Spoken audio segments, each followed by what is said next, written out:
Salutations and good morning, sports fans. It is The Drive on a Feel Good Friday, a spring sports May the 8th. May Day. Just a beautiful day to wake up with us here on the Fan Sports Network. And thank you for locking us in, loading us up. And it's always FREE, free to listen. We got you till 9 o'clock. Drake Toll, thank you for warming up the audience for us on this beautiful Friday. I'm Devin Dixon, alongside Paul Ratliff and Tara Atkin. We are the Drive Morning Show crew, the only live local sports talk show in all of Southern Utah, and the longest-running show this summer of 23 years, talking sports with you here in Southern Utah on the airwaves. And, man, how's everybody feeling on a blessed Friday morning? Real good. So good. Yeah. Real good. Paulie's got a Game Day Nights hat on. Yeah. I wore the jersey the other night, and I won't wear that they one didn't again. win. Yeah. I wore my Jack Eichel jersey. He had a horrible game. Yeah. I don't want to be in the closet. I will be donning a Wild Bill Carlson or Mark Stone tonight. I'm sorry, Stone and Carlson. I know. Putting the hex on them, too. Yeah, right. But I am repping the reigning current Super Bowl champs. There you My go. kids got this Current. hat for me for my birthday back in January. There you go. And I haven't worn it very much. Couple Yeah. times. It's a pretty sweet hat. Couple times. Nice hat. And so we are live here on a Friday morning. Let's get right to some of the topics on the agenda today. A little bit of draft lottery because the Jazz fans are chomping at the bit for Sunday, Mother's Day, 1 o'clock. We will find out what pick the Utah Jazz have. We'll talk about that. We'll get a little Seamhead segment today and talk some baseball. I haven't talked a lot of baseball except for the local stuff, which we will, again, give you a recap here in just a second from all of the action. Softball, baseball was hopping around the state of Utah, especially for a playoff specifically for our local teams. We want to get in this yesterday, ran out of time. OKC or the Field. They won again last night, as well as a preview of the Ducks hosting the VGK, the Knights. That'll be game 3 down at the Honda Center in Anaheim. And we start first, though, with the game you guys were at. We had a day-night doubleheader of 4 o'clock, 7 o'clock, double dip here on the Fan Sports Network. And you guys got off early yesterday. Yeah. Let's call a spade a spade. Yeah. You guys get the 15-run mercy rule after 3 innings, 15-0. Snow Canyon wins over Mountain View. I think it was more than 3 innings, wasn't it? It was in 4. But Yeah. that is the rule. Oh, okay. 15. Right. Well, no, but Mountain View just called it. They did. We were in What? the 4th. Yeah, we were in the 4th, and they just walked up to the umpires and said, we're done. that's it. Yeah. Wanted to save their pitchers, I Yeah. guess, but... Oh, I was listening as I was driving over to me and Crimson. Caden literally at the end of the Right, game wait were a like, minute. all right, Oh. whoa, it's over. I guess all we're- right, that's we're it. done. I just assumed it was 15-0. It was a 15 after 3 scenario. No, we were in the 4th. Wow. Could have Yeah. played another half inning for a Mountain You View. know what? That's actually probably a strategic Yeah. pitching Exactly. say, hey, we're shutting it down. We are not winning this game. We're going to go try to get 2 tomorrow, which they won't do today. I mean, that much is evident. If I'm a coach, I don't do that. I play the game. Keep playing. Right. I don't wave the white flag. Surrender. This isn't the Alamo. Surrender, Davy Cobra. Crockett. Yeah. What are we? What? Like, No, yeah, it sounded like this coach was a little bit Yeah. not happy. He was colorful. I'd say whiny. He was but whiny. It's not very nice. Yeah. He I was mean, complaining about how short their field was, but it was like, even the players, like Kelch was like, you're playing on the same field. yeah, it's well documented. I mean, 30 bombs. Everybody knows Snow Canyon's dimensions are not the biggest park in the high school. In fact, they're one of the more home run friendly parks in the state. But to her point, you know, You're playing the same field. Why don't you do it? Why aren't you hitting home runs why too, aren't then? you cranking them out of there? You know, the number 1 seed taking care of business every day. They clobber Mountain View last night. It was a home run. It was our 4 It was a home home run runs. derby. Yeah. Yeah. Was there 5 home runs? 4. I mean, PJ Hancock. I PJ heard. There had was 2. 5. Diesel Lee had 1. Bridger Larson had 1.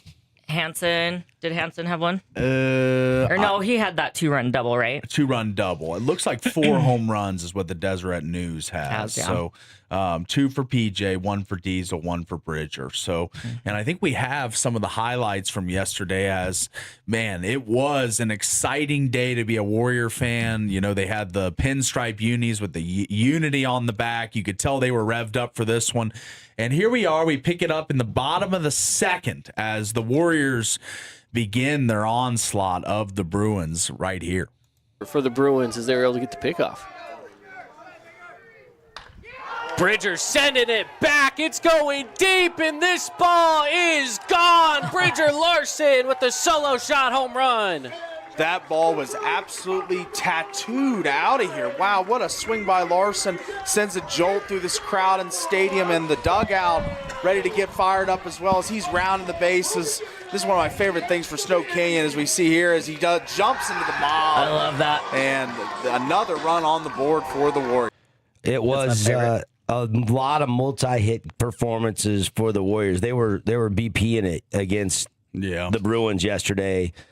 McGavero, 2 for 3 with 2 RBIs. Cade Kelch, 3 for 3 with 2 RBIs. Yeah. Trayvon, 2 for 3 with an RBI. Talon Hansen goes 2 for 3 with 2 RBIs. And PJ Hancock goes 2 for 2 with 2 runs scored and 5 RBI on the night. Both of his hits were yard jobs, correct, guys? Yeah. Yes. Yep. PJ had 2 yard jobs. Larson had a multi-hit game as well. Every single Warrior got at least a hit. All 9 batters at least recorded 1 hit in the game last night. They had 16 hits in 26 at-bats. Yes. Mountain View was having trouble getting outs. Mountain View got 1 hit. Only one. They got the leadoff batter in the first inning, first pitch of the game, swinging, gets a nice little slap single through the 5-6 hole. After that, not another hit. Wow, for Mountain View. Yeah. So it was a very dominant and just all-encompassing win for Snow Canyon. Let's get you. Do we have one more hit? This is We one do. more This highlight. was right after. This is back to back. This is back to back. Yeah. Here at a 2-run lead now is big for the Warriors, as this one's also sent back. Off the bat of Diesel Lee. And how about back-to-back home runs for the Snow Canyon Warriors? Diesel Lee. Jack to Jack, 2 spots in the lineup, 2 bombs out of here. As, man, this lineup's starting to roll now, and I was talking about it, that leadoff walk. That's all they needed to get it started. Is another jump into the mob of Warriors and another run. It was a pretty fun game to watch. It was 15-0 when the dust settled, and I didn't realize Mountain View. That is the interesting thing, that they called it early. Are they going to show up at SC at 1:00 this afternoon? Now we know why they didn't want to play under the lights, probably. I don't think. Do we think that had any bearing on the game? It's just a joke. I know. Well, and I'm being facetious too. I mean, I gotcha. Yeah, look. I mean, Snow Canyon is the #1 seed for a reason. This Warrior team. I mean, Mountain View was 13 and 15. Yeah, well, 16 seeds. And let's be honest, Snow Canyon has been hungry all season long. They got a chip on their shoulder. They lost the state championship. You 2022, 23, 2025, you look at 3 of the last 4 years, Crimson Cliffs has got the hardware. Yeah. Last And a time couple of those were Snow Canyon losses in the championship series. What was it? Last time they won was at Salt Lake Community College against Dixie. Was that 24? Yep. Yeah. Yep. In between. Been a while. Yep. I mean, you look at, going back, 13 years, and we've seen Desert Hills win one, and we've seen Pineview, Dixie, Snow Canyon, Crimson have multiple. I mean, Region 9 has ruled the roost in 4A, and they did so last night with the Warriors, the #1 overall seed. Again, 15-0. It was a rout. Not much closer in our nightcap last night. This was the 7-10 seed, and the Mustangs got a really good start. After maybe you could say a little bit of a shaky first inning, gave up a leadoff hit. He had to get through 25 pitches to get the first 3 outs of the game. But after that, Tyler Ransom was just absolutely lights out. Kind of like Cale Esplin was, it sounds like, over there for SC as he notched the win. And that means you got Dougie going today for the Mustangs, and the Mustangs cruised 11-3. They also were finding alleyways and hitting home runs. This is right out of the gate. They're all the way down to the number 7 hitter, the backstop, the catcher, Austin Smith. He's a senior for the Mustangs. They had him loaded up for him. It was already 2-0, and then this happened last night to get the party started. For a state championship since Grantsville in 2013. That was the last time somebody other than a Region 9 team won it. And there's a shot, and this is going to play to couple. It gets into the alleyway in right center field. Smith's digging, and they're going to wave the runner around third, and it is going to be a bases-clearing 3 RBI double for Austin Smith, and it's 5-0. Crimson has the early lead. All of a sudden, it was 8-0 after 2 innings, and you kind of felt like just there was no mojo for the Orem Tigers. First-year manager, their skipper, Coach Lopez. I mean, he switched pitchers. They did bring in a sophomore that got through the 3rd and the 4th unscathed and kind of steadied the ship. They did clap for 3 runs in the 6th, and all of a sudden, the bases were loaded with 1 out, and it was 8-3, and you're like, Chase Ford, who had got the start on the mound, had 7 home runs. He was at the plate, and you're thinking maybe, just maybe, with one swing of the bat, Orem can get back into this game. They would not. And then later on in the bottom half of the 6th inning, Crimson would grab those 3 runs back. And the leadoff guy in that inning, this is Ricardo Navarro. Yeah. And this was one of those no-doubters. For cleanup hitter. Takes ball 1, and this one's hit and belted, going back to right fielder, and that one is gone. That was deep. Solo shot bomb for Navarro, and that one was a laser beam out of the yard. I mean, he's been getting a ton of breaking balls tonight, and that looked like an elevated fastball. Navarro may have learned from those breaking balls, and he was seeing the pitch a little longer, and that let him take that one oppo into the right center gap. Take another. There you go. 11-3 Mustangs, defending state champs. And they take care of business as well, just like Snow Canyon did. The other games in Region 9, but I do before I switch to the other game, I do want to shout out Austin Smith and Cutter Christensen. We went with our Findlay Subaru star of the game, Cutter Christensen. Yeah, the senior. We were talking about how many Yakima Yaks have signed out of Region 9 during the broadcast, and he is one of them. Absolutely, maybe one of his best games of his very, very talented career.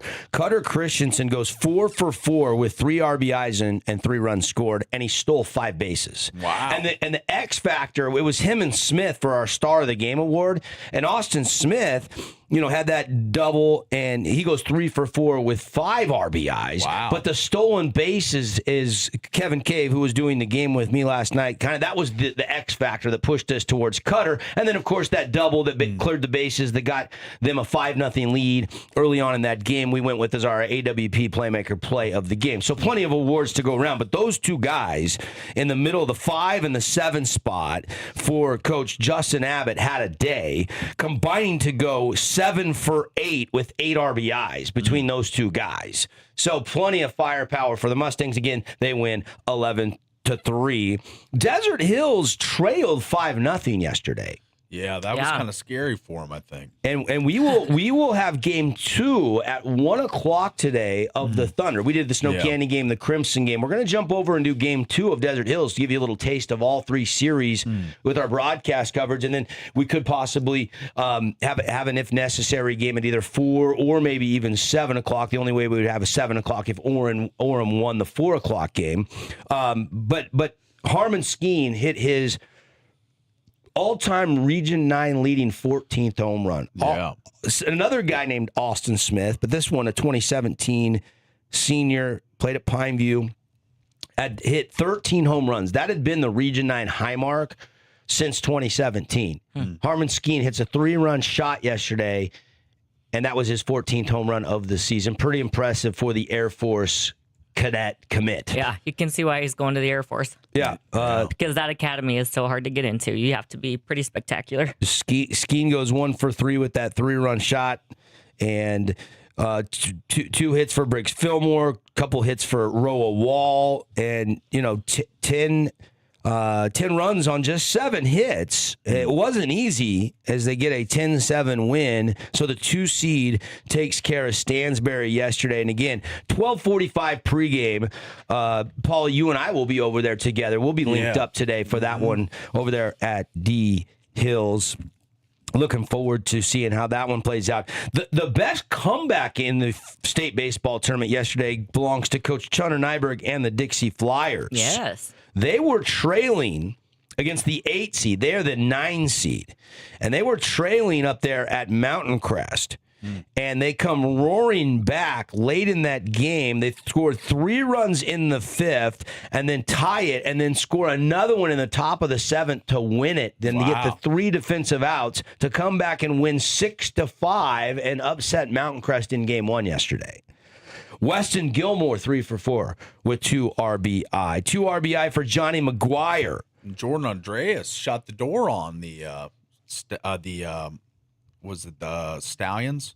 She came in and pitched the final 3 outs, struck out 1, didn't give up a hit or a walk. So she was the one that got credit for the save on the back end. And if you go back to game 2 in the regional last week, she pitched a complete game and won game 2 as they swept to move into this super regional and play the Mountain Crest baseball Mustangs? program. The Mustangs. Stallions. I said Stallions. Stallions are Mustangs. Stansbury. Mustangs right. are Mountain Crest. That's right. Yep. Bruins are Mountain View. And, yeah, I mean, I don't know if you've been following along, but I think Jordan Andreas is probably the coolest story in all of high school baseball this year. Yeah, it is. Do you Super realize cool. that she's only a junior? Like, she could be playing for USA Baseball. There is only one collegiate female Division I baseball player. Plays in the Ivy League for Brown University. Okay. I think Jordan could be the next thing to play Division I baseball. I mean, she has great movement. She's got velo up in the 80s. Like, I mean, I don't know what her grades are like, but hey, if Ivy League comes calling Jordan, you should probably go. Yes. I mean, why not? And I just think I see how hard she works. We've got to get her on the show. Yeah, she is should so be a great cool. interview. I think that's going to be something we've got to work on next week while we're up at Kearns High School, especially if Dixie wins one of the 2 today and they punch their ticket into bracket play. Yeah. I think that is going to be one of the coolest storylines to follow all next week is how does she play and how do the Flyers play? The Flyers did not rattle the bats all season long, but they did yesterday when they needed to. And Gilmore has been the most consistent guy. And again, another huge day. Like you could argue he is the best leadoff hitter in all of Region 9, and everybody's got a good leadoff hitter. Yeah. And I don't want to take away from anything, but this kid has been Mr. Consistency for Dixie High, hitting it over 380 this year from the left side. 6'5", Flyers. Now, not as fun of a recap. So Region 9 goes 4 wins there. We just talked about all of them, but they did have 2 losses yesterday. Cedar runs into the 4 seed Ridgeline on the road, 9-1 Riverhawks. And if you had to pick 5 teams that can win a state championship, I think you would go Crimson defending champs, Desert Hills, the 2 seed, Snow Canyon, the 1 seed. And then I think a lot of people would go, okay, Timpanogos and Ridgeline. Those are probably the other 2 favorites. If you were to pick 5 favorites, 3 Region 9 teams. And Dixie's like, hey, don't forget about us, Double D. Right. I'm not forgetting about you, but if you had to pick 5, I think a lot of people would. That's the point I'm trying to make. Yeah, they got as far as Ridgeline goes, the Riverhawks have one familiar name I remember from last year. Dolly. Easton Hammond, too. Yeah. That big fella's hitting .521 this year. Played for the football team, too. Yeah. He's the first baseman. He's going to be a big pitch. factor. So, Yep. I think that the Ridgeline you're right. I think they are a team that could hoist the state championship trophy. Shout out to Bear River. They took care of Pineview yesterday, 4-1. And the thing about the Panthers is we all know that Porter Campbell can rake. We all know that Cassius Narrows is great. They got a good middle infield. We there's some dudes on that team. Raiden Hunt's had a huge season. I could go on and on. The big question mark was the depth of the pitching staff. Yeah. You use Sylvester. You lose yesterday 4-1, and now that staff is going to have to come up clutch if Pineview's going to move on and win 2 today. Yeah, it's got to be Porter Campbell. Probably going to have to pitch big for them. I mean, they're going to have to get something. down the rotation because Sylvester, is their best pitcher. I came in with a sub-3 ERA into that game, but and he went 6 innings. Yeah. He gave up 4 runs on only 6 hits. He struck out 8, and he didn't have a single walk. quality start, but just unable to get the win. And you got Trayson Millen that can throw. Parker Heath, that's a dude. I mean, Pineview is kind of popped. We were talking with Eric Gould from St. George News the other day, and he was kind of thinking Pineview could be really, really sneaky. Go up there and beat Bear River on their home field, but they do have to come win 2 today. They lose 4-1.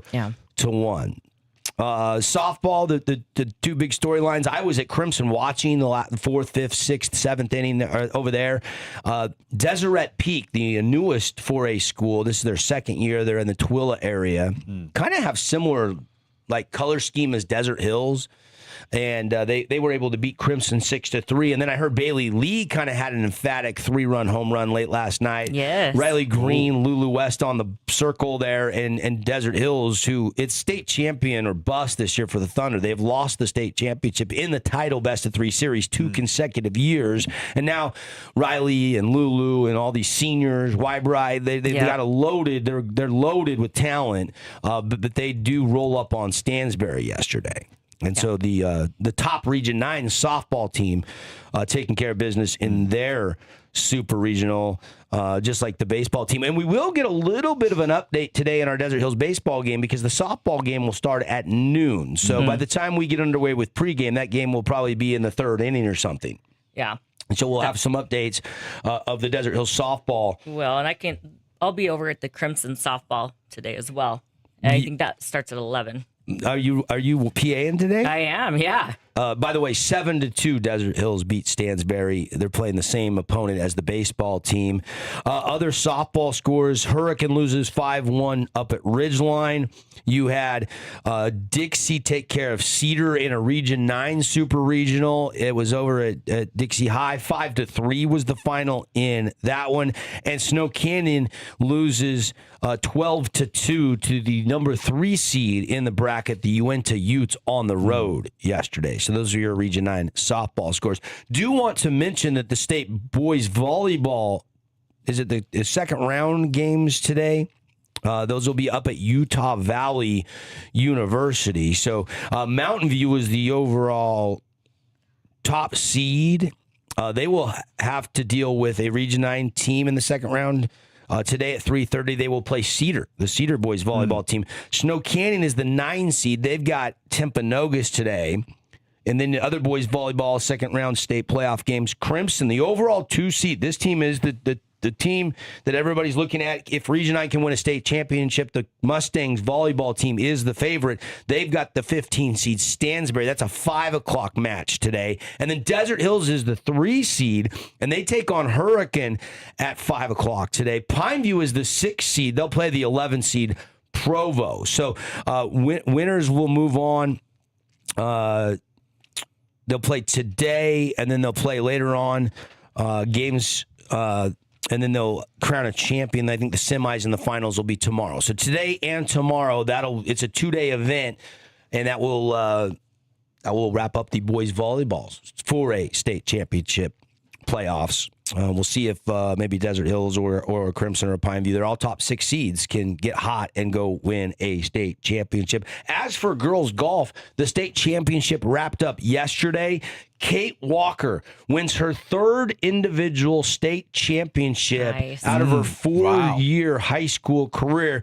The only reason she didn't win every single state championship in 4A is because she got in a car accident last year, broke a bone in her hand, and played through it, but was not 100% and took 2nd with a broken hand. Wow.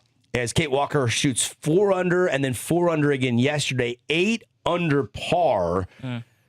To absolutely cruise. Nice. I mean, just cruise. How about that for Kate Walker? 3 out of 4.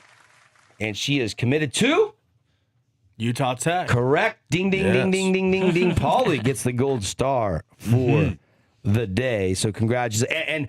And obviously, we didn't get a state champ on the team side, unfortunately. I think Crimson ended up taking 4th. Park City won the 4A girls golf state title in a playoff against Juan Diego. They had to go to a playoff to settle the team side yesterday in the state tournament. Westfall from Orem took 2nd, and Brinley Welch, shout out to the young sophomore from Crimson Cliffs. She shoots 73-74 and is solo 3rd at 3 over par. And so nice job. Piper Burgess from Dixie took 5th individually, and Molly Mulhole from Pineview, she took 8th as an individual there to pace the Panthers, who, by the way, took 5th as a team. So there you go. Those are some of your local headlines. And boy, there was some fun ones. Yesterday was an action-packed day around the state of Utah. We are off and running. Got to take a break from the Findlay Hyundai studio. It's The Drive on a Feel Good Friday. Don't touch that dial. Lots to get to when we come back.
It is a feel-good Friday now.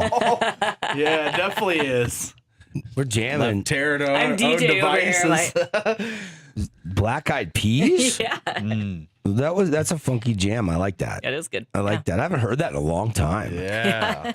We are live, Finley Hyundai Studios. Devin, Paulie, Tara, thanks for locking us in. Thanks for dropping by the show. Show today brought to you by Coral Canyon Golf Course. Get out and play. Call for your tee times, 435-688-1700. Or you can book online, coralcanyongolf.com. We wanted to compliment the officials via our good buddy JJ Redick. Yeah. JJ, we got some sound last night. We'll react to it. OKC wins 125-107. Lakers were not happy with the home whistle in OKC last night. Here is what JJ had to say as he was reacting to the Game 2 loss for the Lake Show. JJ, you got a technical in the first half. Multiple players had really long, extended conversations with refs. What was sort of at the core of those frustrations tonight? Yeah, I mean, I sarcastically said the other day they were the most disruptive team without fouling. I mean, they have a few guys that foul on every possession, and all the good defenses do. SGA gets like I don't even know, a touch foul, I guess, on the drive. There was a stretch where 4 straight possessions, our guys got absolutely clobbered trying to make an entry pass to Jackson, and Jalen Williams is grabbing his jersey with both arms. That's a turn. They're hard enough to play. They're hard enough to play. You've got to be able to just call it if they foul, and they do foul. Well, I can tell. Let's play the read between the lines game. Let's see. When will the fine from the NBA be issued to Mr. Redick? I say over under 2 hours from now. I kind of appreciate his honesty. I mean, call a spade a spade. It's whining, though. It's whining, and you lost. I understand that, but You lost by 18, not 2. Yes, or 3. Yes, or 5. Correct. It's 18. Yeah, and look, I didn't get to watch this game in its entirety last night because I was working the high school baseball game, so I probably don't have as much context as you because you were off early with a 15-0, and you probably saw a lot more of the game. So was it a bad whistle or not? I mean, the game was tight in the third quarter, but in the fourth quarter, the better team showed itself. And I hate when the official complaining happens. I mean, it's just awful, especially from a head coach. Fans, I understand. Fans are always going to chide the officials, say they're bad, boo the refs at games, whatever. I think coaches have the right to, more than anybody, to complain about the officials. Okay, in a press conference. It's their job and stuff. Well, yeah, I mean, they're not supposed to, but at the same time, if you thought they did a horrible job and did you wrong, yeah, I mean, then like I feel he's like saying, you have the right to complain about it. Like he's saying, he appreciates the honesty. It sounds like you do too. Yeah, I do. We got another clip here, and this is talking about his star player. Obviously, Luka not in the series. He's out due to injury, but LeBron is still a superstar, megastar, maybe the biggest star in the NBA right now still. Not production-wise, but just as far as his star rating. He is the biggest, most known player. And this is what JJ Redick says on star fouls for LeBron James. Along those lines, I mean, LeBron has, I think, taken 5 free throws here in 2 games. Have you seen him be like attacking and downhill? And are you surprised he hasn't been able to get to the line more? Well, he gets clobbered on that one. With Jalen Williams coming over trying to block the shot when he spun baseline on Dort. That was in that stretch as well. LeBron has the worst whistle of any star player I've ever seen. I mean, I've been with him 2 years now. There's, again, the smaller guys, because they can be theatric, they typically draw more fouls, and the bigger players that are, built like LeBron, it's hard for them. But he gets clobbered, and he got clobbered again tonight a bunch, and that's not like a new thing. That's not specific to this crew or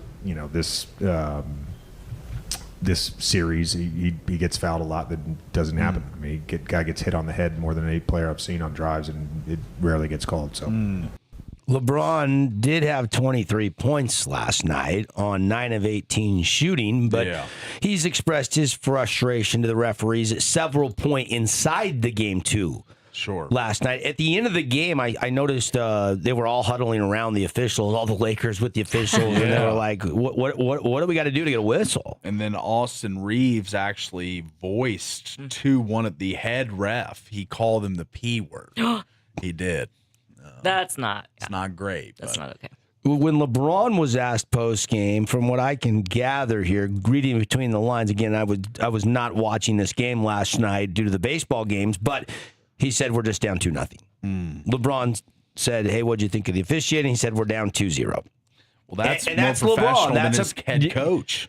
Yeah, but your coach is supposed to kind of be the mouthpiece for the team. And what are you supposed to do? You're supposed to dodge every question all year long and just say, I'm not going to comment on the officiating. That's boring. Yeah. That's boring. To go into the excessive, the clobbering and all that stuff. I mean, he got fouled. Did he really get clobbered? No. I mean, let's be honest here. Like, he's being a little more exaggerated And than I think LeBron's he like needs the to be. biggest flopper of all time. Exactly. Too, So, I mean, It's maybe not he like he's doesn't getting get the clobbered. star calls because he is a flopper, and the refs know that. So Reeves said he felt like he was respectful to all the refs all night long. He said Yeah, he said calling there's them a the P million. word's not- He said there's a million times in the past he said way worse stuff. So I don't know. I don't know Well. if that puts anything into context or not.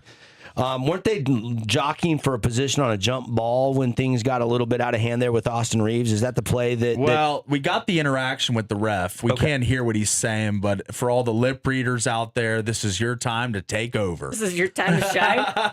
So this is Reeves head face to face with a ref, and he's walking away. And then you can see the last word he says here. Yeah. It's pretty easy to read the lips there. So, yeah, not great. I mean, when your whole team is attacking the officials, I feel like it doesn't bode well for the next game either. You know? No, it doesn't help anything. Doesn't help. For sure. Did we expect the Lakers to? You're acting like you expected the Lakers to compete in the series with the defending champs. I mean, I thought they would lose in 5. I thought they would win one game. Like, winning and I losing. don't even know if they're going to win one game now. They might just get swept. Winning and losing are different than complaining. You know, complaining after losing by 18. It's not like I said it before. You didn't lose by 3 or 1 possession. You lost by 18. You got housed. You were up at half. You were in this game. That's right. But in it is different than winning it. And when you lose, all this stuff just looks like sour grapes. That's what this sounds like. Yeah, look, I don't have context on the game, so I can't disagree with you, Paulie. I did not watch the game last night. right. I was tracking the score while we were over at Crimson Cliffs, but I love this. The sports fans of the Lakers are going to come out of the woodworking today. This is going to be all we're talked about till the series switches back to Game 3 in LA. Yes. And if I'm OKC, I am laughing all the way back to the dinner table last night. Yeah, at the way exactly. I understand what you're saying. If you're OKC, we're in their domes. The refs are in their domes. They can't beat us. Like, we're the defending champs, and now they're running their mouth, and they're worried about the refs. We own the Lakers. We live rent-free in their head right now. That's what I would be thinking if I was an OKC player right now. I've got an example here of a play where this is your boy. This is Chet Holmgren. Yes. 22-9 last night. This is him, and this is him playing some tough D. You grade this. Is this a flop, or is this a legitimate foul call on the Lakers here? Offensive foul was called on this possession. Let's take a look. The Lakers' philosophy is anybody. Now the replay. Now he's holding his face. Now let's take a look. Did he really get hit? He didn't even get hit. Your boy Chet. There he is. I mean, I think they get a lot of calls. What's your point? He's going for like OKC, a 4-minute minor, high stick you're or something, calling- and there's wait a like minute. no blood. It didn't even hit him in the face. So wait a minute. You're saying sour grapes, boo hoo hoo Lakers. Then Not you're, to say there's then any you're playing validity a to it. clip saying OKC is flopping. So how do you really feel? You're going both sides here. Yeah. Well, they're definitely getting foul calls. I'm just saying you should never complain about the refs as a head coach of an NBA team. Okay, but like if LeBron's not getting any foul calls and he's getting clobbered. That was an offensive foul against the Lakers you just showed. That was a clear flop by And Chet it was a Holmgren. clear flop. So I mean, it was like they're the getting away Lakers with just it. can't get a call from the refs. They're getting away with it. It was The called. OKC is going to get away with it. They're going to get away. This is their game. They're foul merchants. This is how they play the game.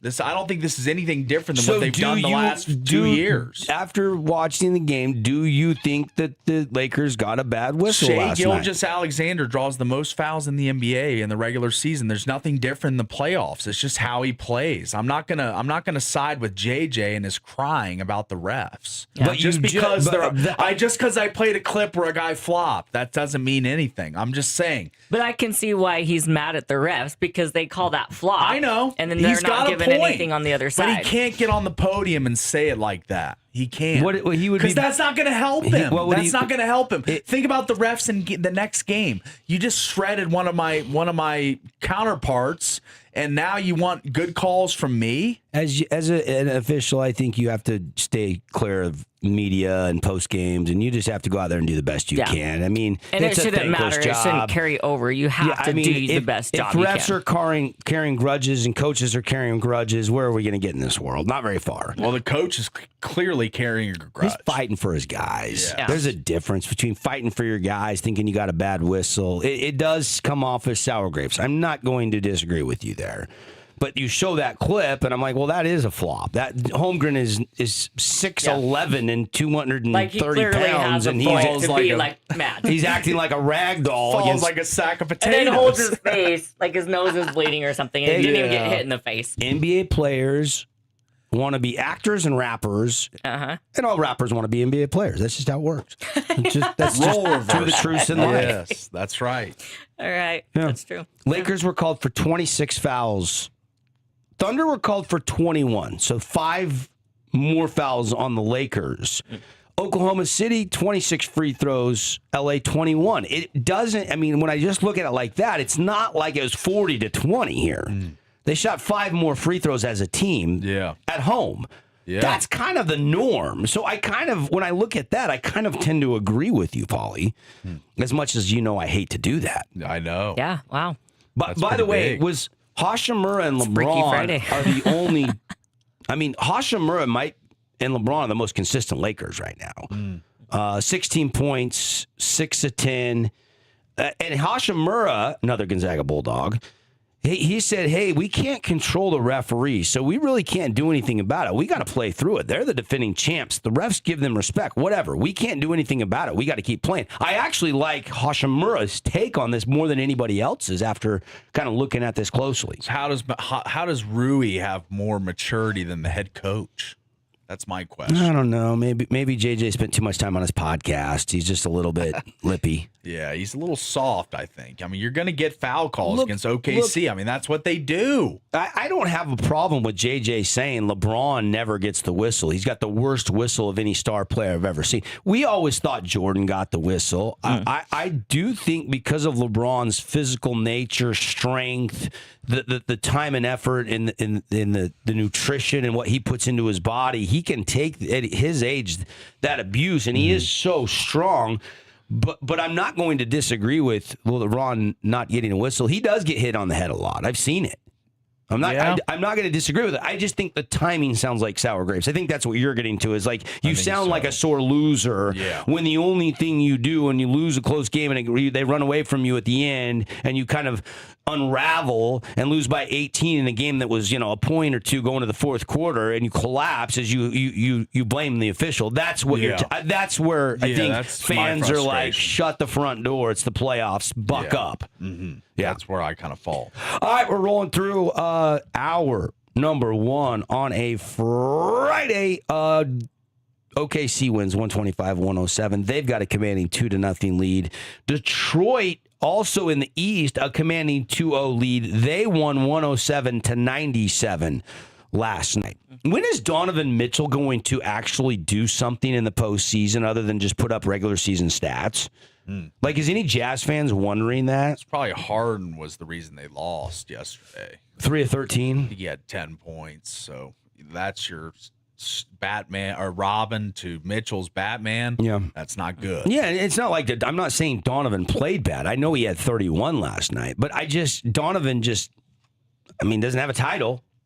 And he went to Cleveland to win one and sold out on Jazz fans. And after he endeared himself to Jazz Nation, I just wonder how Jazz fans feel watching Donovan postseason basketball. Do you still root for him, or do you? I feel like the Jazz fans He was the fan favorite when he was here. Clearly, the most polarizing player in the state of Utah for 4 or 5 seasons was Donovan Mitchell. I feel like Everybody Donovan's loved him. out of sight, out of mind at this point. Realistically, it's been years since he was going to cookouts in Utah and fraternizing with the fans of the Jazz. I mean, those days are over. Didn't he? You think Jazz fans have forgotten how much they loved him, though? Oh, at one point I'm sure in time? they do. I mean, they love Gordon Hayward too, but they flipped on him. I feel like there's a lot less vitriol for Donovan than Gordon. Yeah, well, that always happens in a breakup. Remember your first nasty breakup? You didn't have any nice things to say about her, and Tara didn't have any nice things to say about him. That's just how it works when you break up. Yeah, that's true.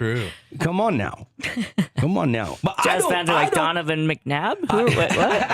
Chunky Campbell soup guy? I don't cheer against Spider Mitchell, and he puts up great performances, but when has he ever done anything to where you're like, this guy is a champion, he's a born winner, he's always making huge plays to help his team win? Like, his stats are great. Yeah. 31 again last night. Good shooting percentage. But you can't win the game. He lost by 10. Yeah, it's empty calorie stats, I call them a lot of times, kind of like garbage time yards and like completion percentage and completions for quarterbacks when you're down by 21. I mean, a lot of that doesn't really matter. It's empty calories. And some of those points for Mitchell and rebounds and assists are in garbage time when the outcome of the game is already decided. Speaking of dieting terminology, I've never been on a diet before. I can honestly say that. But the last 4 weeks I've been with Soda, Diet, and Nutrition, and I've learned a lot. Real nutrition, coaching, eating normal food from the grocery store, a plan built just for me. My wife's doing it with me. Her plan built just for her. No gimmicks, just results. Soda, Diet, and Nutrition. I've already lost 10 pounds. I feel lighter. My energy levels are great. He's running faster. The weekly nutrition, they support you. They help you with the food journal, ideas when you're eating out, when you're on the go, which I am on the go a lot. I love the communication. Go to Soda, SOTA, Diet and Nutrition. If you want sustainable change without all the yo-yo dieting struggle, the shots or the pills, the answer is Soda, Diet, Nutrition. I'm doing it. You can too. SOTA, Soda, dietandnutrition.com, or you can call 866-800-SODA. If you call now, ask how you join, and your partner joins for free. Two weight loss campaigns for the price of one. Let go of those pounds you've been carrying around for way too long. Summer is coming. Soda is state of the art. 866-800-SODA. We'll be right back.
We are going to fill the Thunder, and we will be broadcasting Desert Hills Thunder today, 12:45. Thank you, Imagine Dragons, for reminding me to pump our next live broadcast. Yesterday, we had the Snow Canyon Game 1. We had Crimson Game 2 of a day-night doubleheader yesterday on the Fan Sports Network. Today, we're kind of to be determined after that 1 o'clock game.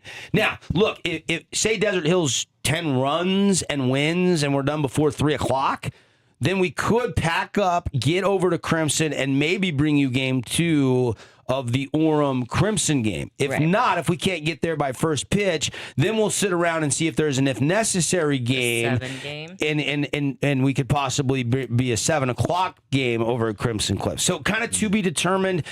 Guaranteed 1 game today. That's what I will say. We are guaranteed 1 game today. If I had to guess, guys, I think Crimson, Snow Canyon, and Desert Hills are all going to win, and we probably will only do 1 game today. Yeah. If I had to guess, that's just a hunch. Call it for what it is. I'm not going out on a limb here. Yeah, those are the 3 really good baseball teams at home. I would be shocked if any of them lost in game 2 after winning all 3 of them in game 1. Yeah. The only one that really was not a cruise control win was Desert Hills. They won 10-7. The other 2 were pretty much blowouts. 11-3 Crimson won and 15-0 Snow Canyon won.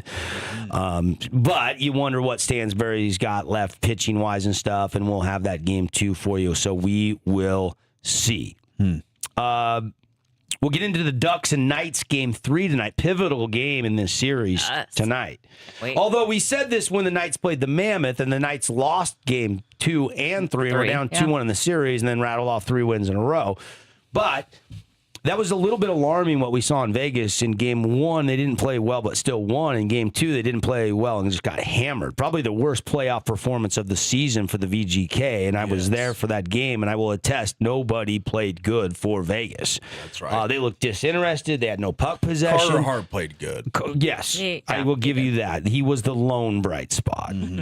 He kept him in the game for a long time. He did. They just never really did anything offensively. I agree. And he's going to have to stand on his head tonight because you know the home crowd is going to be energized. But said this yesterday, the Golden Knights are 0-6 in game 2 of the second round, and they've gone on to win 4 of the 5 previous series. So what happened in the 6th series? That was this series we're talking about? This is the series we're talking about.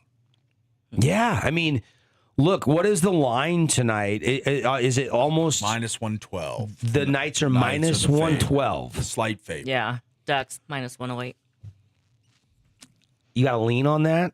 Well, we'll get Paulie's prediction later in the show. They are back at we'll get into that later. We got picks. The thing I love about Paulie is he will change picks game to game based on what he's seen inside of a series. I mean, you picked the Mammoth to beat the Knights, and they looked really good at that 2-1 lead. And then in games 4 and 5 and 6, you were on the Knights in every one. You've had a pretty good beat on the postseason. I know you've loved what Carolina's doing, and we all know how good Colorado is. It's Colorado in every day. Kind of feel like it's OKC versus the field, and I kind of feel like it's Colorado versus the field right now in the NHL. Yeah. True. I know Carolina in the East looks really good. They're playing the lowly Flyers. They haven't lost yet. Yeah. In the playoffs. Neither have the Av. That's right. But they've won more convincingly, and they've been the better team. The Canes have gone to overtime. But the one thing I was worried about in the regular season was the power play wasn't very good, and then all of a sudden they go convert on 2 power plays the other day, and all of a sudden the power play's working, and that makes Colorado scary good. Yeah. So I mean, Nicholas Waugh, I thought adding him to that 3rd line or that 4th line, whatever line they're playing and all, giving them some more depth. We know him really well. They went out and made some other, your guy, Brock Nelson for the Wild and Quinn Hughes and these guys. This is a good hockey team, and they're just taking them to the woodshed right now. Yeah. Right? Am I right? I mean, the eyeball test tells me it's Colorado versus the field. Yeah, it is. And I hate to say that as a VJ. Now, I'm not saying the Knights don't have a chip in a chair if they can get past the Ducks, but I felt like this series with the Ducks was going 7, and I still think it's going 7. I have not changed my prediction since before the series started. Hour 1. Bye-bye, hour 1. Hour 2 when we come back.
Don't be a bad boy. Get mom something grandiose this Mother's Day. Mother's Day is Sunday, May 10th. Celebrate mom. And here's an idea for you. You can celebrate mom with our friends at Prime IV, hydration and wellness. Support mom's healthy spring glow that she's looking for with the Beauty Bundle. The Glow IV Therapy, high dose of glutathione with the Beauty Boost upgrade, $95 in savings for Mother's Day. And she gets to sit back and access the members-only VIP lounge, including the zero-gravity massaging chairs. And if you've ever been to Prime IV, you know about these chairs. These chairs kind of cap it off. I mean, they're the full body, they elevate, they incline. You can set all the different settings. They are absolutely unbelievable. There's air compression, there's heat, there's cooling. These things are state of the art. So just an idea for you, maybe something different. You've done the flowers, you've done the jewelry, you've done the greeting card, you've done, the lunch, the dinners, you've done the perfume, you've done all the other stuff. Yeah. The coupon book. Get mom rejuvenated. Exactly. Yeah, I mean, you can still go get a card, and if you wanted to slip in a 10 washes at Fabulous Freddy's, those coupon books are on sale, so you can keep her car clean. Like the kids' homemade coupons. Like, yeah. Good for a 20-minute back rub, and it ends up being 30 seconds. They're like, there you go, mom. Yep. Yeah. Good for one, free dishwash. I don't know. Forgot about those. It's the kid, coupon books, yeah. That is that I don't know that my kids have ever done that. I am actually going to challenge them. That you bring up a really good idea. I want to see if they would do that. They could do something. Yeah. That would be great. Like, I will clean my room forever. That would Yeah, be the right? best coupon ever. Right? It's like one free room clean. I will wipe down the baseboards in the entire house, Right? Mom. I I will clean one toilet. I will clean my toilet. Let's get you what's trending. But in the meantime, don't forget Mom out there. And spoiler, celebrate her. She is your champ. I know I've got the Amazon delivery scheduled for today for my mom. She lives up in Washington, and it's going to get there 2 days early. I'm feeling really good about that, thanks to a little help from my wife. And her gift should be here by tomorrow. Yeah. Well, don't spoil it. Don't say it. No. No, she never listens to the show, I don't think. Yes, she does. Maybe on a 7-minute commute for just a minute to make sure I'm working, but that's about it. She's just to checking make on sure you. Devin's in the studio. Nice. Let's get you what's trending, and let's get you some of the headlines. Brought to you today by Zag. Protect it better.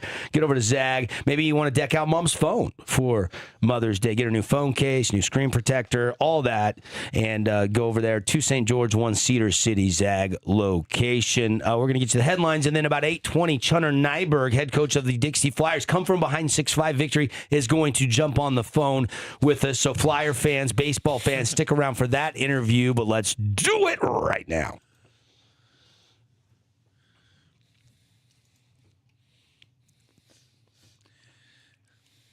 Makes me feel old.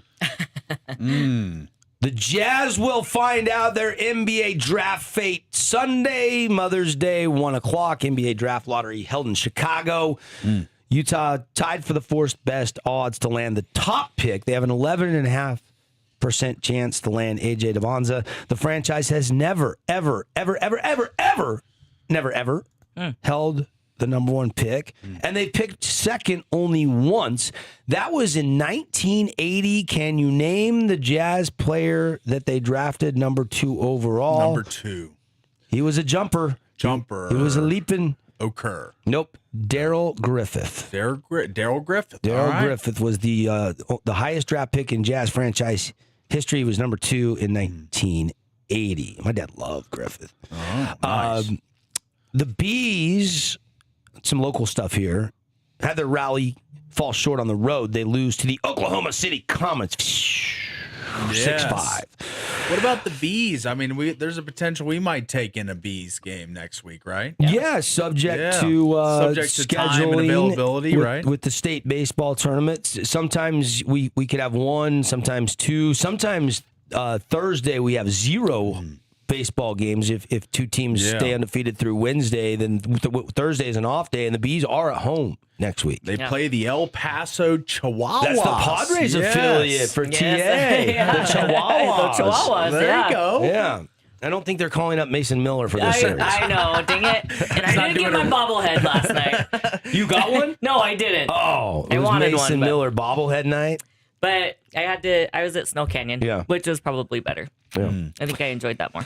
Real Salt Lake, the Claret and Cobalt will take on FC Dallas on Saturday. They're sitting 6th in the West. Diego Luna got an award this week. He's got 3 goals on the season. Gozo, Luna, they got some dudes. This is going to be a really good year. They're sneaky good. I went and watched them a couple weeks ago and was very impressed with the crowd, the atmosphere. I didn't go to the Inter Miami game with Messi. I went to the game before that. Oh, yeah. Against the Waves of San Diego. It was a 4-2 win for Real, though. Me and my daughter had a great time after one of her soccer games up north.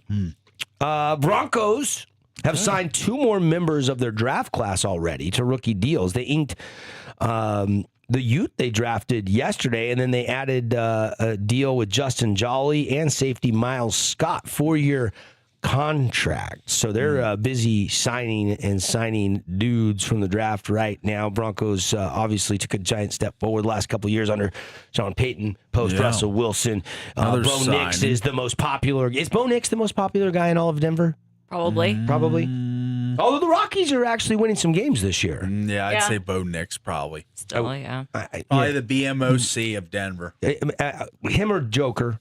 Yeah, I mean, you're right. I forgot about Nikola Jokic. Yes, that's right. But it's a I think toss-up. NFL the bigger dog at the table as far Yeah. as the viewing habits of the American public. So, Yeah. speaking of signings, there was one. I was waiting on this guy. How about Juwan Jennings? The Vikings ink him to a 1-year deal up to $13 million. The dude had Cha-ching. 7 touchdowns last year. He replaces 7? Yes. Yeah, big number. Yeah. It's, I mean, that's Tara pretty is not good. impressed. I'm not impressed at all. No. Like for him to be out available on the scrap heap this long after having 7 touchdowns, there's been a lot of receivers signed, and I feel like this guy he had to wait a long time and had the best year of his career last year. So Juwan Jennings 1-year deal to join the receiving core of Justin Jefferson and Jordan Addison. The NFL news out there is they're planning to release their schedule next week. According to CNBC, the first to report, hey, the NFL is putting their schedule out, which I obviously love to look at. I want to see, where do my team play? What would be a game that I could circle on the count? Exactly. So it sounds like the league will unveil the 2026 regular season either Wednesday or Thursday. So we will be up at State Baseball next Wednesday and Thursday, and we should get a schedule to kind of break down. It's always fun to look at the primetime games and kind of look at some of the fun matchups. And Seattle, the defending champs, usually open up the season, but they're not actually. There's going to be another game in front of it, if I'm not mistaken, before the Seahawks this year, because they've got a record 9 NFL games outside of the United States planned for this year. Contests are in Australia, Brazil. There's games in France, England, Germany, Mexico, and Spain this year. So they're taking the NFL more globally, trying to tap into that soccer football market. That's right. They do really well, though.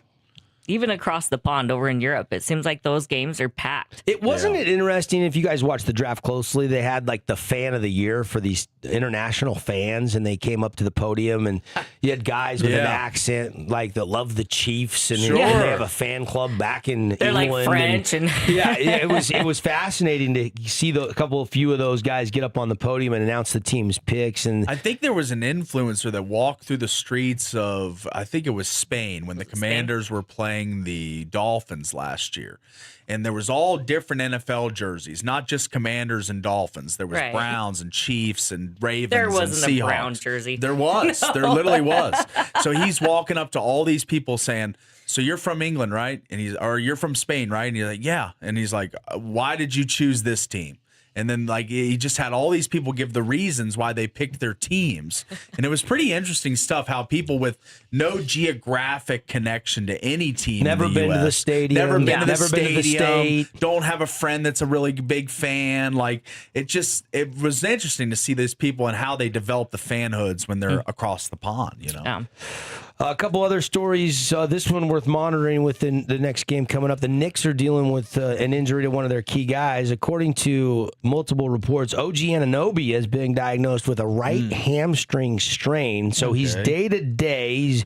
He walked gingerly off the court in the win over Philadelphia in Game 2 in the East semifinal. He's listed for Game 3 as questionable for tonight as the series flips back to Philly. Knicks are, of course, leading the series 2-0, and Embiid did not play in Game 2 either. So we'll see and probably get some news and notes and see his availability closer later on this afternoon. Charlotte Hornets happy with their coach. Hey, when was the last time the Charlotte Hornets extended their coach? There's 4 vacancies in the NBA right now. There's expected to be a 5th. There could be as many as maybe 7 new head coaches in the NBA, I would guess, at the most this offseason.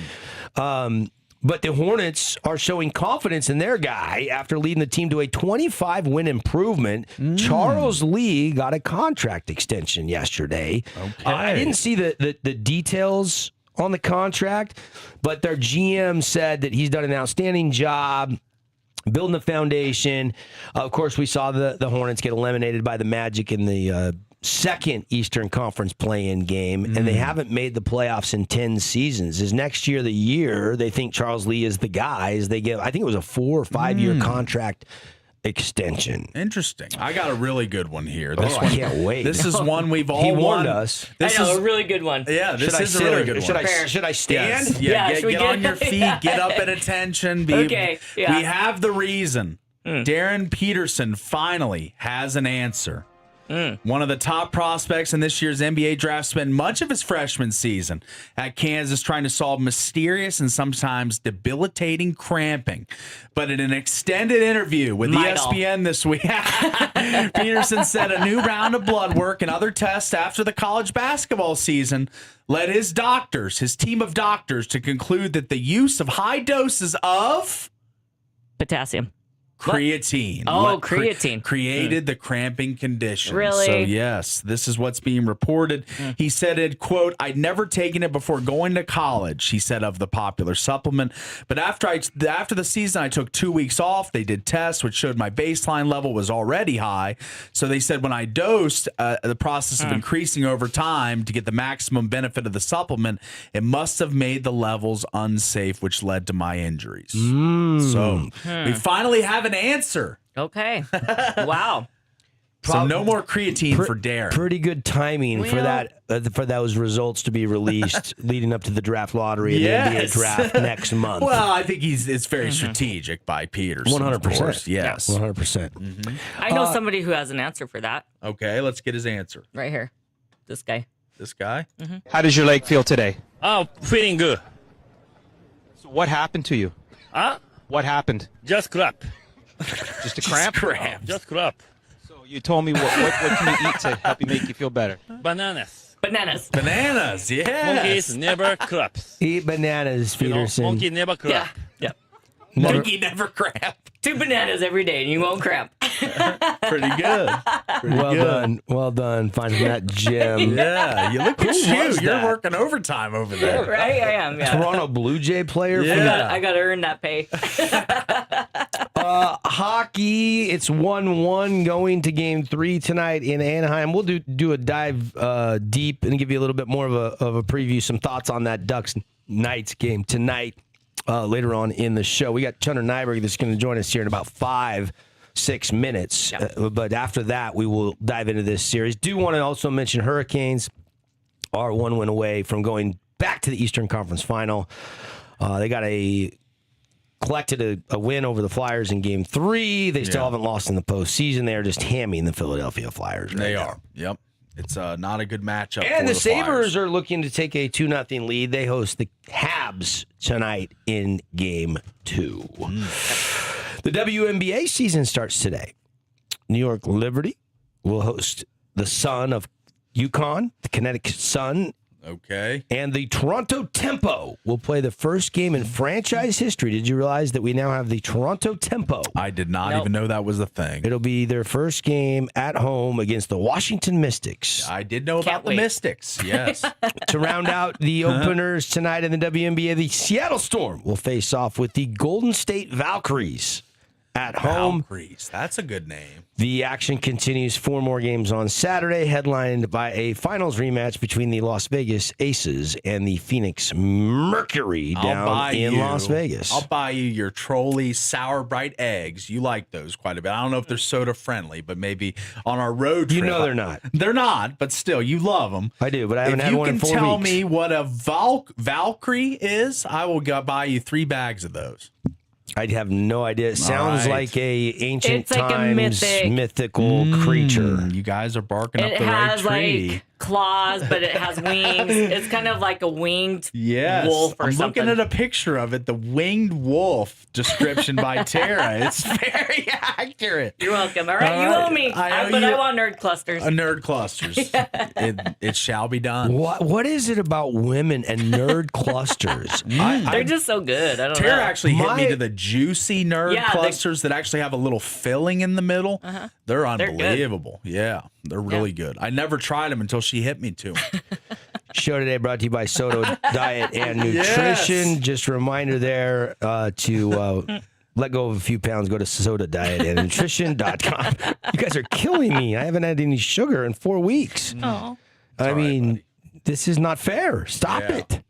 All right, I want to clear some time because we've got Coach Chunter Nyberg, the Dixie Flyers skipper, that's going to join us via the phone from up in Cache Valley. He's up there. They're playing Mountain Crest. Game 2 will be at 1 o'clock today. Flyers came back to win 6-5. We'll talk about yesterday's win and trying to advance to bracket play with Coach Nyberg when we come back. Off and run an hour 2 on The Drive.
right, welcome back, everybody. Show today brought to you by the brand new golf tour in St. George. If you have not heard, there is a brand new golf tour for everybody, no matter what you shoot on 9 or 18 holes. It's all flighted, so you're playing against common skill level golfers. It's called the Rev Golf Tour St. George, and for a year-long membership, a whole year, you get to play in all the tournaments, access to the live leaderboards, everything, just $249 if you go to their website and you put in the promo code FAN, FAN 50, you're going to save $50. They have junior memberships that come free with an adult membership. They got a lot of deals. There's regionals, there's nationals. Go check it out. Jim, the local director, does a great job. This is brand new. They've been around for about 5 or 6 weeks, and the RevSTG.com is the website. The RevSTG.com. Go check it out and use FAN50 to get $50 off. Now going up to Cache Valley to the skip of the Flyers, Chunner Nyberg, jumping on the show with his coach. Good win yesterday. Come from behind fashion, and thanks for hopping on with us this morning. I'm sure you slept a little bit better last night with taking game 1 of that Super Regional against Mountain Crest. Yeah, absolutely. Thanks for having me on, Dev. And like you said, yes, I got a little bit better sleep knowing we got the win and got the job done last night, so that was a good one. Take me through the comeback. You guys are trailing there. What's going through your mind as you guys came up clutch? I know Weston Gilmore, he had a big day for you, and plenty of other support up and down the lineup. Yeah, I mean, first off, Mountain Crest is just a tough team. You know, their coach Trace Hansen, he's an old teammate of mine up at BYU, and we played in college, and they're just a scrappy, gritty team, you know, and that's what I told them going in. I said, you know, state tournament, all the pressure that we feel, guess what? They feel it too, you know, so we got to have that constant pressure. We got to have those. It doesn't matter if there's 1 out, 2 outs, bases loaded, nobody on.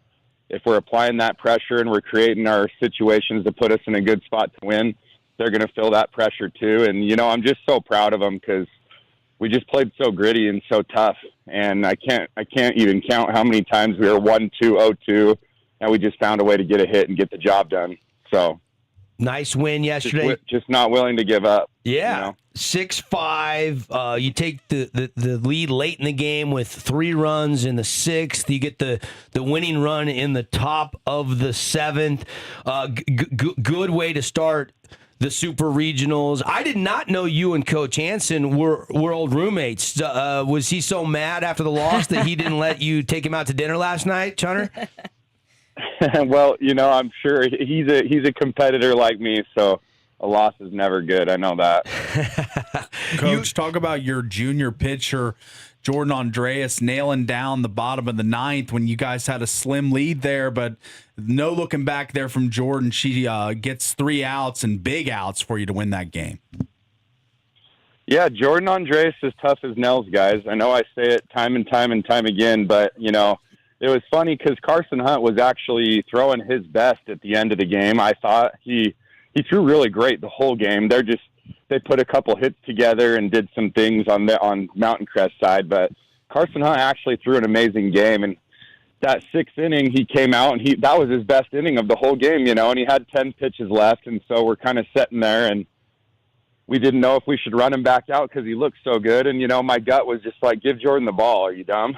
And so I gave Jordan the ball and it was game over. You know, as a head coach, you just got to follow your gut sometimes. And in my gut, it was just, Jordan's going to go shut the door and shut it hard. And that's exactly what she did. So that's what we expect from her, though. We got to get she's amazing. Chunner, you got to help me get Jordan on the show. We want to have Jordan on the show next week. When you guys are up at the bracket play, we got to make arrangements because I want to talk with her. I've never had the opportunity to really chat with her. I know she's, you know, a little bit more shy and reserved, but it's one of the better stories in the country when it comes to high school sports. I mean, I think the only college Division I female baseball player is playing at Brown University, if I'm not mistaken, and she's one of just 2 in the state. And to do what she's doing with the stats she's putting together has to be fun for you to coach her. It's amazing, man. And she's as good as everything people hear, you know, and I'm just, like I've said before, we're just super fortunate and blessed that she's on our team because I wouldn't want to be against her when she's got the ball in her hand. So, And you're we can get you on. We'll get her on with you. Yeah, let's do that. Let's do that. And by the way, every time I look down in post game, she is like she takes more meticulous care of your mound than anybody maybe ever. And I know Coach Ibsen was meticulous, and I know Coach Messerly, who you played for, loved that field and took a lot of pride in. Every time I look down, Jordan's out there just busting her tail, getting stuff done. Yeah, she's awesome, man. I mean, she's just one of those players that are there early, stays late, and everything she does, she takes pride in, and obviously you can see the result of that in her performance. I'm guessing Johnny McGuire today gets the ball in game 2 at 1 o'clock up there against Mountain Crest. Yep, we're gonna go game 2. Johnny McGuire is gonna get the start, and then kind of all hands on deck from there. So we're just one win away, and we got to go get one more. You know how this works. You know how hard Region 9 is, and you guys get the 9 seed, and you're going, gosh, we were so close to a top 8 seed and maybe, staying at home the whole early part of the postseason before bracket play. But what would it mean to get battle-tested, get to bracket play if you guys can win one game today and get up there in the Elite 8, so to speak, at Kearns High School? Yeah, the 8-9 seed really didn't matter to me because it's kind of a flip a coin situation. You wait a week and you play a hot team that just got 2 wins, or you go get 2 wins and you're the hot team playing a good team after you're feeling good and rolling, And so I don't really think our guys care where we play. We just want to play. And so kind of worked out in our favor, in my opinion, where we gotta go play a couple at home and get ready for this Mountain Crest series, because I just feel like sometimes when you're sitting around for a week and another team's getting hot and getting confidence, I mean, it makes it tough on both ends, and so you just got to look at it the right way, I guess. But we feel really good. We're playing good baseball right now, and you know how state is. If you're trying to win the whole thing, you got to be playing good baseball, and you got to be battle tested and ready to perform in those pressure moments. And, I feel like the boys in blue are always ready for those pressure moments. Absolutely. And Coach, just wanted to ask you, as far as some of your underclassmen like Hudson Wright, Drake Kesterson, this is their first sample of state playoff baseball. How do you think that they've acquitted themselves thus far? I mean, we work our kids really hard in the off season. We do a lot of work where no one's watching when it's 5:30 a.m. in the cold and the rain. And, guys like Drake and Hudson, actually, he had some clutch moments last year. He was a varsity guy for us last year. But Drake Kesterson, he pounds his own and he throws strikes, and he's going to get the job done whenever we give him the ball as well. And it helps when you follow guys lead like Weston Gilmore, where every time a clutch situation comes up, it's like, okay, we know we're going to win the game, And so when you're a young kid and you're working with guys like Weston all day, every day, it just kind of rubs off on them, Coach, how have you approached Carson? Last year he burst on the scene as a sophomore. He's the region MVP. He's hitting almost 500. He's hitting bombs. This year, teams have been careful with him. They've thrown him junk. They've pitched around him. How have you handled that? Obviously, it's probably been a little frustrating, comparatively speaking, for Carson because he's not putting up the same statistics that he did a year ago. Yeah, Carson, he's a pure hitter. He's a pure pitcher. He's a stud. But you look back at when we played, you have your Marcus Littlewoods, your Dallin Rever, your kids that went off as a sophomore. You always have that little bit of a dip your junior year, and it really is because you go look at I just imagine coaches looking at Dixie. It's like, okay, we can't let him beat us or we're going to lose. Right. And so every pitch they're throwing, they're kind of throwing away from him, and it's hard to hit 500 2 years in a row. So we kind of expected that dip, but, he's playing good right now. He's hitting good right now. And he's ready to go. He's finding ways to get on base, and just kind of like the other guys, when it's a must-get-on moment and a must-hit moment, those are the ones that matter the most, and he's performing in those situations. And to have a championship team, that's what it takes. Chunner, have you pulled out, there was this freshman at Dixie High School back in 2004. Have you pulled the old storybook out of your run as a freshman for some of your underclassmen, or have you got that in your back pocket if needs be for next week? We've definitely had that conversation a handful of times, and it's so funny because Cooper Vest, I mean, everyone knows the story when his freshman year hit the walk-off home run to win the state title. It was so funny because that year when he made the varsity, I was just an early assistant coach at that time, and I told Cooper, I said, hey, I don't know if you knew this, but the last time Dixie won a state title, there was this crazy freshman that stepped up and got the job done. And I remember saying that to him in the preseason. And so when Cooper Vest hit that home run, it was a pretty special moment. But I mean, that's just the story of Dixie. We don't have the 90 kids show up to tryouts. We don't have, 20 seniors. We always have freshmen. We always have sophomores that have to start varsity, and they have to step up in the moment and make a big play. And I wouldn't have it any other way. So it's going to be fun today, 1 o'clock. Coach Nyberg and the Flyers trying to get the sweep. They win 6-5 yesterday on the road up against Mountain Crest, and they will try to take game one, knowing they've got to win one of two today. They got that if necessary in their back pocket after taking a crucial game one. On the flip side, we have a couple teams on the road like Pineview and Cedar that have to win two today because they dropped games yesterday, and then all the home teams that were hosting down here in St. George went and won yesterday. So Region 9, Chunner, what'd you see yesterday in the 4A state tournament with Region 9 going 4-2 overall as a region yesterday? Man, Region 9's so good. I mean, you got Snow Canyon, Desert Hills, Crimson, Cedar, Pineview, Hurricane, us. I mean, all the teams that are in it right now are so good, Devin, and you know that. So it doesn't surprise me. I kind of look at the bracket play and I look at the super regionals and I kind of expect all the St. George schools to win. It's just so competitive, and all the respect to all those teams and coaches, and it's just fun to see everybody doing good and putting Southern Utah on the map and representing the right way. I've always said since I was young, we've got some of the best players, arguably the best players down there, and people up here thought I was crazy, but I don't think so. Yeah, and I think that's evident how many kids have already committed to go play next level baseball. There's got to be 25, 30 kids around the region that have already committed. I think we've seen just more and more. There's that Yakima Valley Yaks team that's got like 5 or 6 kids from Region 9 to go play JUCO ball up in the state of Washington. They are scouting region. People are starting to pay attention to the level of baseball down here, I feel like. They're paying attention. It's just getting better and better. And I mean, the proof's there. I mean, you have Pineview beat us. They beat us. They beat Crimson. And so my point is, even these lower ranked teams, as far as the RPI goes in Region 9, if you show up and have an off game, you're going to get your butt kicked. Cedar beat us twice this year.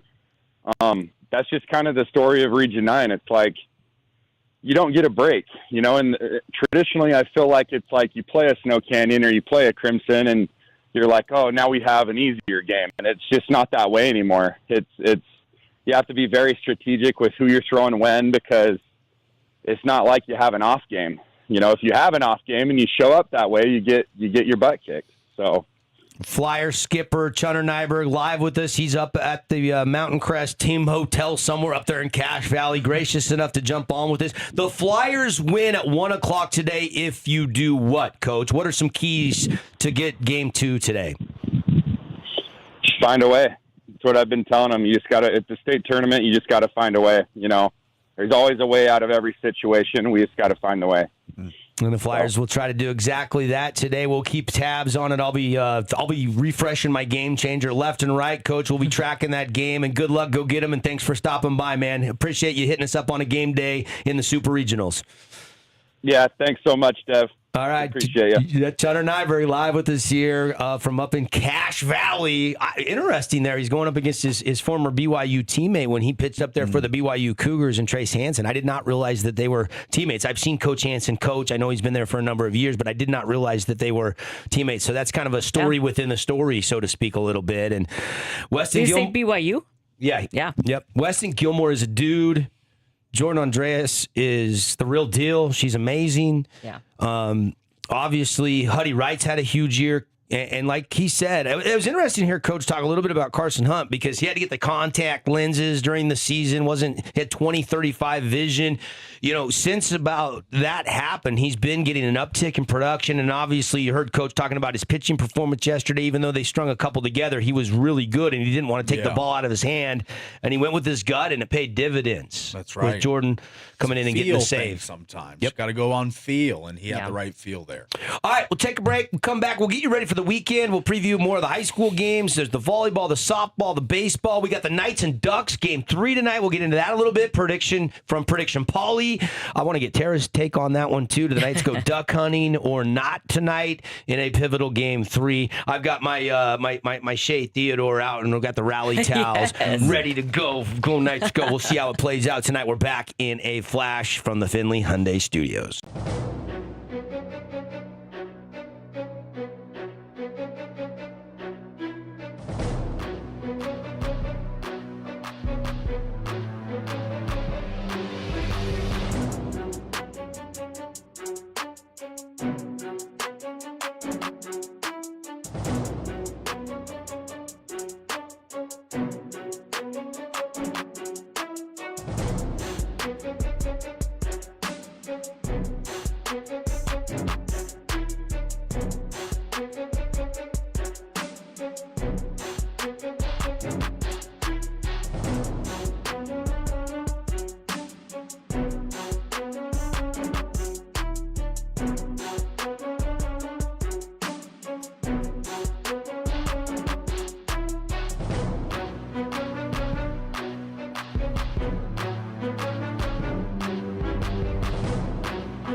Hey, we're back, everybody, on a Feel Good Friday. Love our great show sponsors. Appreciate our friends at Game Day Men's Health. How about this? Summer is coming this month, the month of May. You can get a summer shred package, which normally would cost you about $899. You get 3 peptides for one low price of just $5.99 for a month. It comes with trizepatide, the tesamorelin, and more. And if you want to, tone up and get shredded for the summer, go get a free consultation at Game Day Men's Health. You can always get your free T-test at Game Day Men's Health. Guys need to know your T levels, especially as you get 40, 45, 50, or older. You'll get your results back in 15 minutes. Nobody can do that as quick as Game Day Men's Health. And they say, reclaim your game. If you want to look and feel your best, call or text. Check out that summer shred or get your free T-test, 435-265-4223. That's 435-265-4223. Appreciate Zag, Finley Hyundai, Coral Canyon. Of course, Mother's Day Sunday, don't forget Prime IV. Go get that beauty bundle for $95 off. Go get a gift certificate.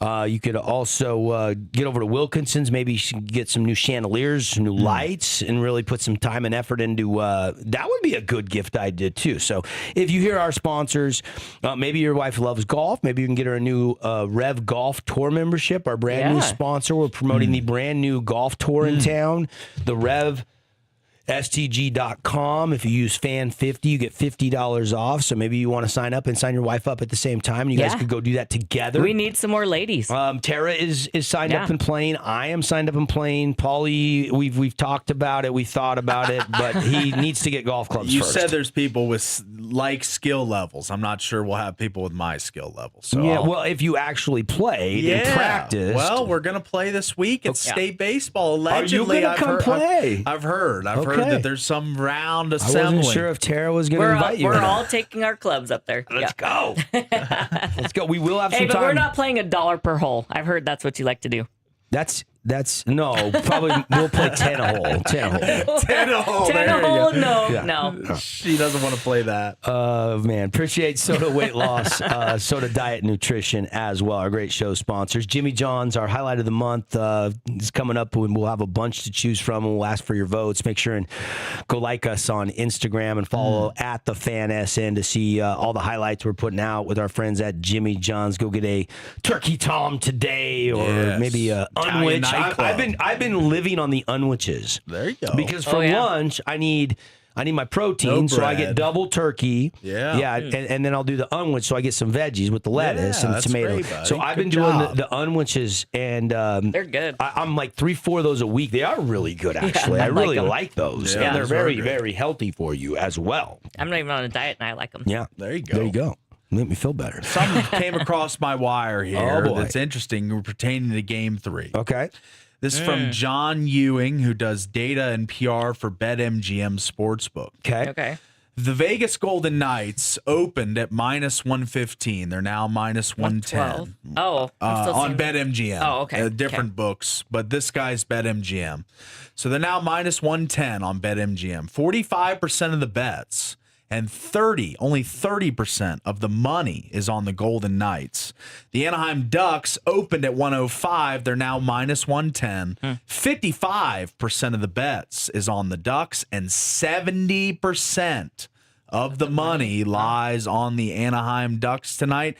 The total opened at 6. There's no movement. 64% of the bets are on the over. So the over, the more bet thing tonight. And the most bet on players to score a goal on BetMGM. Cutter Gauthier, +160. Pavel Dorofeev, +210. And Jack Eichel, +200. Those are the most bet on props tonight as well. Game 3, pivotal shifts to Anaheim. And the series price, Knights were heavily favored. That should have shifted dramatically. I will get a live look at that with it now tied 1-1. Let me get a good. And home ice now has shifted to Anaheim. But we saw this with the Utah Mammoth going and winning Game 2 in Vegas, just like the Anaheim Ducks did, and then the Knights dropped Game 3. If the trend repeats itself, then I understand that. A lot of people say fade the public, though, Paulie. Yes, that's generally a lot of people believe that. But I'm seeing -110 both ways. It is now virtually just pay the juice. It is a pick 'em for The tonight's series winner was -220 for the Golden Knights. It's dropped to -160. Ducks the other way, +135 live to win the series. The Ducks have looked like the better team, especially in Game 2. But even in Game 1, a 3-1 win for the Vegas Golden Knights, the Ducks did a lot of really good things. They just didn't get any puck luck and just couldn't get to Hart. Carter Hart has been the best player on the ice in the first 2 games of this series for the Vegas Golden Knights, and it's not even really questionable. That's right. And he's going to have to do it again tonight if the Knights are going to win this game and get back home ice. And Doe Stahl has been great as well, as far as for the Ducks. He was really good in Game 2. Yeah, in Game 1, he let in 2 goals and 1 empty net, I know, but still, I don't think he was the reason they lost Game 1. It's just their lack of scoring, and we played the clip, the spinorama by Carlson leaves it right there, and they could have tied the game right there. Like puck luck, certain shots, blocks, things that are fluky that you can't gauge are hard, but it looks like the Ducks have been the better team through 2 games, to be totally honest with you. We shouldn't be shocked. The way that they dispatched of Edmonton in 6, the way that they took care of Connor McDavid and Leon Draisaitl was back for the playoff. That's a good Edmonton team, high octane that's had some runs and done some really nice things 3 for a number of years. runner-ups Yes, for them. 3 Stanley Cup runner-ups. So the Ducks kind of announced their arrival with that first round win over Edmonton, and now they're setting their sights on taking down the Vegas Golden Knights, and I do expect this though to whether it's Game 3 tonight or Game 4 on Sunday, I do expect the Knights to get a split. I do think it's 2-2 and it becomes a best of 3 series, and I do feel like this is going 7. I just think the Ducks will win tonight. Their first game on home ice, or in this series, not their first game. Knights have been a really good road team all year long, though. Wait, you're going Ducks. I'm going Ducks. You're going Ducks tonight. Okay. I am, yeah. All right. You've made your pick known. All right. Let's just do picks. Let's do picks. How about Sorry, that? was I premature? No, on that? you're not premature. You That's can make a fine. pick. We're like, you can don't- make a pick at any minute of this show. Right? And now it's time for picks sure to go wrong. Yeah. So Tara's on the Ducks. If you say Ducks, I'm switching. Well, you're in luck today because I'm on the Knights. So -112 on the money line for the Ducks on DraftKings. So depending on the book where you shop, might be -108 to 112 depending on where you look. But I'm thinking the Knights tonight. I'm stay away from the puck line. I'm going to stay away from the over/under. Just going to lean on the Knights -112. I think they win 4-3. I feel like both games 1 and 2, only 4 goals scored in each game total. Yeah.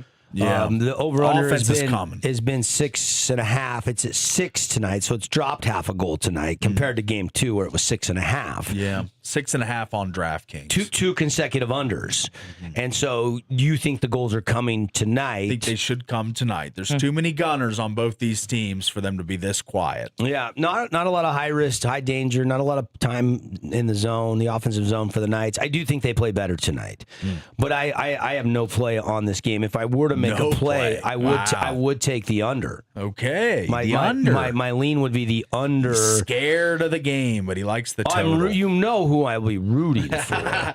But I was there for Game 2 and watched the Ducks take the Knights out of everything that they do. The forecheck was not there. The puck possession was not there. The lanes, the vision. Yeah. They made Jack Eichel look bad in Game 2, Paulie.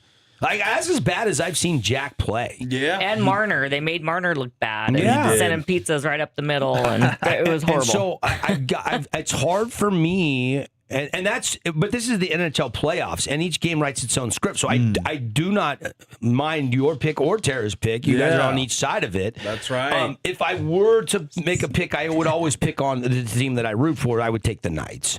But the 70% of the money on the Ducks is a little bit scary. That's a lot. That's a lot. Yeah, that's just one book, but I just assume it's kind of similar. That's kind of a big book. BetMGM has a wide footprint, so They I'm do. sure Vegas I'm sure is 70% of the money is quite a bit of money that is floating on the Ducks tonight. Yeah. I mean, agree. millions of dollars, I have to imagine. Yes. So we'll see. We'll see. 7:30 Is it dropping the puck at 7:30 or is it 8 o'clock 7:30. tonight? 7:30. It Okay. should be about 7:40 when they finally get it going. But Yeah, I mean, there's a doubleheader Anthem tonight. and all kinds of TV things that could play in. Yeah, if the first game goes long, they'll hold the game for like 10, maybe even up to 15 minutes before they put it on another outlet, Yeah. and they won't hold it very long, but they will hold it. So, it's scheduled on TNT, True TV, or HBO Max tonight. Those are, and the same thing TNT for the Montreal Buffalo game. Yeah. Sabres trying to take a 2-0 lead. They're at home against the Habs tonight. That's a 5 o'clock. And so, yeah, I would expect for sure by 7:50 that game will fire up, but it will not. They won't drop the puck after 8 o'clock. No. So there you go. The Ducks for Tara and the Knights for Paulie and I like the under is Watch my out for official Ross play. the boss. There you That's go. right. Could lay some big hits. I mean, I think this could be a really fun game, too. I think it's going to be a lot more exciting than game 2. Yeah, I was not happy. I was not happy on Wednesday night. Yeah, it was a snoozer. It And was you were not there. That not was a lot to unfortunate. cheer about. Yeah. Dixie Mountain Crest had Chandler Nyberg on the show. That's a 1 o'clock game 2. Dixie leading the best of 3 series 1-0 after a 6-5 win last night. Snow Canyon Mountain View over at SC High today at 1 o'clock. Snow Canyon won 15-0. They'll look to close it out today in that 1 o'clock game. Desert Hills 1 o'clock. That's where we will be this afternoon for more high school baseball. We'll bring you the Thunder and the Stansbury Stallions will be on the air about 12:45 with the pregame show brought to you by the Court Specialist featuring Sport Court of Southern Utah. Don't forget, we've extended the deadline on that $5,000 scholarship. Next Wednesday at noon, entries will be closed. So if you have a high school senior, 3.0 GPA, very involved in the school, tell us how they're deserving, how involved in the school they are, and the Sport Court Foundation and the staff there will go through them all and select a winner of another $5,000 recipient. It's been a great partnership with the Fan Sports Network and Sport Court. This is the second year that we have done this $5,000 scholarship to a local student athlete. Don't miss out on that. We put a post on social media, and I think we got somewhere around like 40 applications right now. Wow. So if you have not gotten a high school senior nominated, please do so. Cedar will try to have to win 2 today. They will play at 1 o'clock against Ridgeline. Same scenario for Pineview up at Bear River after the Reds and the Panthers both lost yesterday. Yeah. And then the only game that's later at 4 o'clock start, Orem has to beat Crimson and then beat them again to knock out the defending state champs. So Crimson trying to close things out in game 2 after winning 11-3 last night. Then you got all the softball games. The only interregion game is that Dixie Cedar softball game. Yeah. Desert Hills, though, wins convincingly yesterday. They've got state championship on their mind after losing the title series 2 years in a row with that senior class of Riley Green and Lulu West and company. And then, of course, you got other games as well. Snow Canyon up at Uinta. Crimson at home against Deseret Peak. Yep. They've got to win 2 today for the Mustang softball program. The Region 9 track was going on. The girls' state golf tournament wrapped up yesterday. Crimson's Kate Walker, 8 under par. The winner, the only girl in the field under par, and she wins by 9 over Orem's Katie Westfall. So that's incredible. And wins by 11 over her teammate, Brinley Welch, who took 3rd. Or Jenna Welch, excuse me. So a lot of fun. All right, rate the show, rate the week. We're putting a bow on it. Really strong week. I really enjoyed this week overall. I'm going to say a 9-7 for the week. 9-7. Nice. Yeah, good High score. marks Yes. from the Been a good former week. mountaineer. Yeah, it has been a good week. Yeah. Current Olympic judge Paul Ratliff. A That's right. 9-7. Olympic 9-7. judge. Olympic judge. Yeah. Underqualified for that role. Wow. Hey, it's been fun bringing it to you. No show Monday because we'll be at State Baseball. We'll be back on the air Tuesday. Have a great weekend, everybody. And happy Mother's Day.